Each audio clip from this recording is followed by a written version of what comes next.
I'm a very academic person. I really want to study everything that I want to study, and then, yeah. Okay, we need to hear this. Like, what are all of the things that you want to study? Okay. All the things you love. As far as school is concerned, I love math. I love math. I'm also really into history, and then I'm also really passionate about music. People are sometimes like, how are you passionate about so many things? But to be honest, I've always thought that like liking math and liking music is kind of the same family. Hey Riya, I couldn't agree more. I've always had the same feeling. I'm Jess, and this is my flute. I'm a recent alum of MIT, where I pursued some of my research in music and math. Hi Riya, I'm Mi-Eun. It's really nice to meet you. I hear that you're interested in math, history, and piano. Leave some for the rest of us.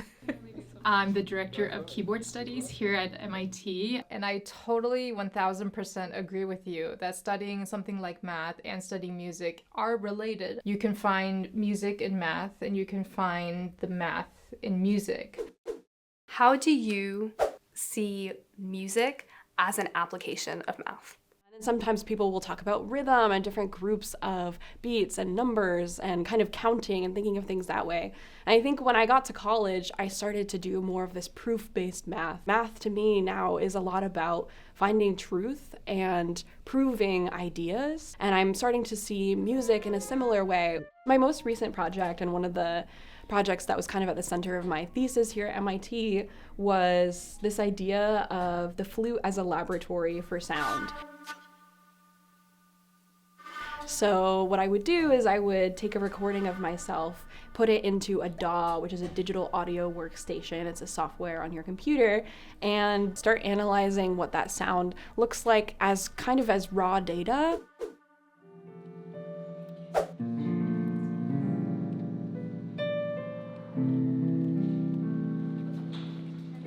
Hi, MIT. My name's Caleb, and I love piano. Tell me about that. What's it like to play piano? Well, people say it's really easy, but it's really hard because it kind of defies all your nervous system. Whenever I slip up, I have to do it all again. Like, that's like what I do. Hi Caleb. I completely relate to that feeling. I think sometimes we think that, oh, I just have to do this again. That didn't really count. What can end up happening is that you just sort of repeat the same thing over and over again. Today, we're using sensors here at the MIT Nano's Immersion Lab. The Immersion Lab is a wonderful, exciting place where you can study all kinds of movement. What we found is you actually have to kind of create the right conditions for making memories. So if you make a mistake and then you just repeat everything the same way, you are creating a very strong memory of that mistake. So when you make a mistake, just stop, check everything that you need to do, and then once you're starting to do it, make sure that you're moving your body to help you never make that mistake again. I have a question, and it's like, what kind of like is the purpose of music? Yeah, it's actually been a hotly contested topic, largely ignited by one psychologist who at one point said music was like auditory cheesecake. So basically, just a form of entertainment that kind of serves no function.